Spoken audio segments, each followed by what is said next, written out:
In the pre-dawn stillness of April 1944, far out in the restless swells of the Central Pacific, a squad of Japanese naval officers stood clustered around a plotting table deep inside the steel belly of the battleship Yamato. Their faces were pale in the glow of red lamps, their uniforms damp with sweat, their hands trembling as they listened to the last fragments of a radio transmission crackle through the static-filled air.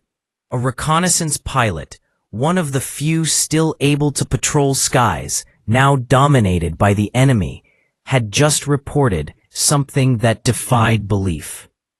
At first the officers thought they had misheard him. 15 carriers? Impossible. Unimaginable. Beyond the capability of any nation. And yet the pilot repeated it, voice shaking, breath short, as if he too could barely comprehend what his eyes had seen. 15 American aircraft carriers moving in formation, engines roaring, decks crowded with aircraft, each one a floating airfield capable of sending dozens of fighters and bombers into the sky. 15. More carriers than the entire Japanese Empire could field, even at its peak. For a long moment, the room was silent. Only the rumbling thunder of engines echoed through the metal walls as the officers stared at each other, stunned, unable to speak. These were not junior cadets or nervous conscripts. These were seasoned men, veterans of Pearl Harbor, the Coral Sea, Midway, Santa Cruz. They had seen fire and war and the sea painted black with burning oil. They had watched their own carriers die under plumes of smoke and flame. But nothing had ever left them quite like this, frozen in disbelief, confronting a truth they had been trained to reject. Japan was no longer the hunter. Japan was now prey. The vice admiral cleared his throat, his voice low and brittle as he asked for confirmation. The radio operator played the transmission again. The words were unmistakable. 15 carriers, accompanied by dozens of cruisers, destroyers, battleships, and supply vessels, spread across the horizon like a steel forest, advancing with the unstoppable calm of a tidal wave. The officers felt their stomachs twist. Just 3 years earlier, at the height of Imperial Japan's power, the combined might of the American Navy had been smaller than this single armada. Back then, Japan's carrier fleet ruled the Pacific, the pride of the empire, feared by every nation on Earth. But time, industry, and attrition had turned the tide. The United States had rebuilt its navy with a speed and scale that defied logic, constructing carriers faster than Japan could replace a single lost air group. One officer whispered, barely loud enough to hear, "If they truly have 15, the war is already decided." No one rebuked him. They all knew he was right. The admiral ordered a full briefing. The men moved mechanically, almost like ghosts, as they laid maps across the table and repositioned tiny metal markers representing the remnants of the Imperial Japanese Navy. A fleet that had once stretched across half the ocean now looked pitifully small. A few carriers, some of them damaged, a handful of battleships, too slow to outrun American aircraft, submarines with dwindling torpedoes, destroyers struggling to remain afloat due to fuel shortages. Every symbol on the map seemed to shrink as the officers looked at it, dwarfed by the sheer scale of what they now faced. To fight would be suicide. To retreat would be surrender. To do nothing would be to watch the empire collapse in slow motion. The admiral removed his cap, running a weary hand through his hair, while the engines vibrated beneath his feet. He remembered the early days of the war, the confidence, the victories, the belief that Japan's divine winds would carry them forward. Now, all of that felt like a distant dream, swallowed by the sound of American factories. The roar of new planes being built every hour. The screams of metal on assembly lines that never seemed to sleep. The officers debated quietly, voices rising only occasionally. But every argument circled back to the same grim point. Japan had miscalculated.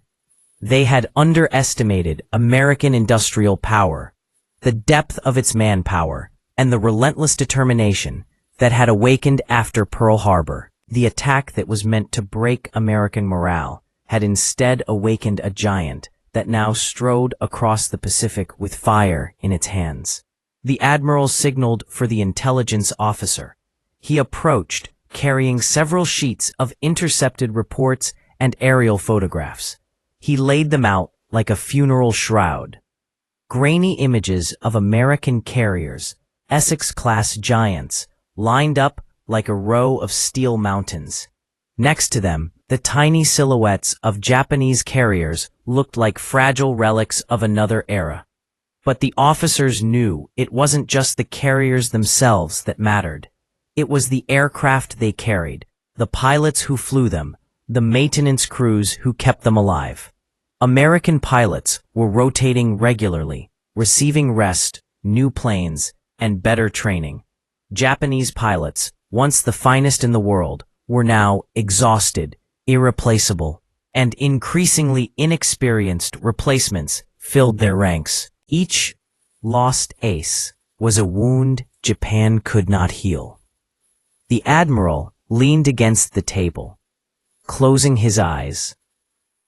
He imagined the 15 carriers approaching like wolves, circling a wounded animal. He imagined their air groups, waves upon waves of Hellcats, Avengers, Dauntlesses, filling the horizon. He pictured the sky turning dark with American aircraft, each one a messenger of destruction, each one capable of ending another ship, another squadron, another hope. He opened his eyes again and felt the crushing weight of inevitability. "This," he whispered, "is the moment we lost the Pacific." But the script of history did not pause. While officers on the Yamato stared at maps and photographs, the American carriers were already sweeping across the ocean, carving paths of dominance. Their strategy was simple: overwhelm, isolate, and suffocate. They would strike at airfields, sink supply ships, destroy coastal fortifications, and sever Japan's lifeline to Southeast Asia. Every island fortress Japan had built would soon face bombardment from the sky and shelling from the sea. There would be no safe harbor, no hidden sanctuary, no chance for recovery. The admiral gave the order to prepare for possible contact. The crew moved quickly, but the mood was grim. Even the youngest sailors sensed the hopelessness. They had grown up hearing stories of Japan's naval supremacy, of how the carrier, Akagi, had terrorized the oceans, how the Kaga, Soryu, and Hiryu had once seemed invincible. Now all four lay at the bottom of the sea, each a tomb of twisted metal and fading memories. The great Shokaku and Zuikaku were gone too, lost in battles where American planes filled the sky like angry swarms. The rising sun that once shone across the Pacific was now struggling to pierce clouds of smoke and loss. Hours passed.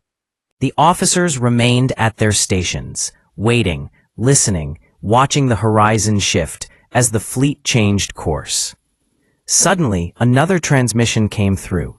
This time, not from a scout plane, but from an island outpost hundreds of miles ahead. The message was short, panicked, and filled with static. Large American force sighted. More carriers, too many. We cannot count them. Repeat, too many. Then silence.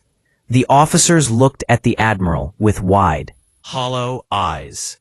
More? One whispered. How can there be more? It seemed impossible, yet the truth was even more staggering than they realized. By the end of 1944, the United States, would field over 20 fleet carriers and countless light and escort carriers. Japan's intelligence reports estimated some of this growth, but not this. Not 15 carriers in a single task force, like a floating empire of steel and aviation. The psychological impact was devastating. For years, Japan's leaders had assured their people that the American fleet could be broken, that the empire could hold its territory, that the war could still be won if Japan fought with enough spirit. But spirit could not defeat mass production. Courage could not stop thousands of newly trained pilots. Honor could not outbuild the assembly lines of San Diego, Philadelphia, and Newport News. The admiral knew this. Every officer in that room knew it. They stood, not in the present moment, but in the shadow of an approaching storm so massive that it swallowed all hope of victory. And yet, they also knew they had no choice but to fight. Surrender was unthinkable. Retreat was disgraceful. And so, like samurai marching into the final battle, they steeled themselves for what was coming. Across the Pacific, American sailors were polishing aircraft, preparing bombs, running drills, and cracking jokes on the decks of ships taller than apartment buildings. They did not yet know the despair their presence had sparked in the enemy. They only knew their task: push forward, island by island, mile by mile, until Japan no longer had the ability to wage war. Back on the Yamato, the officers continued their preparations. They studied the charts, recalculated trajectories, and readied the guns. But inside their hearts, the truth echoed like a hollow drum. The war's outcome was already written. The moment the pilot reported 15 carriers, everything changed. It was as if a curtain had lifted, revealing the vast machinery of American power that had been building quietly, behind the scenes since 1942. As dawn broke and the first orange glow lit the steel decks of the Japanese fleet, the admiral stepped outside, breathing in the salty air. The horizon looked calm, deceptively peaceful. But he knew what lay beyond it, an armada unlike anything the world had ever seen. A force so overwhelming that it erased decades of naval tradition in a single moment of recognition. He whispered to himself, "We have reached the end of our era."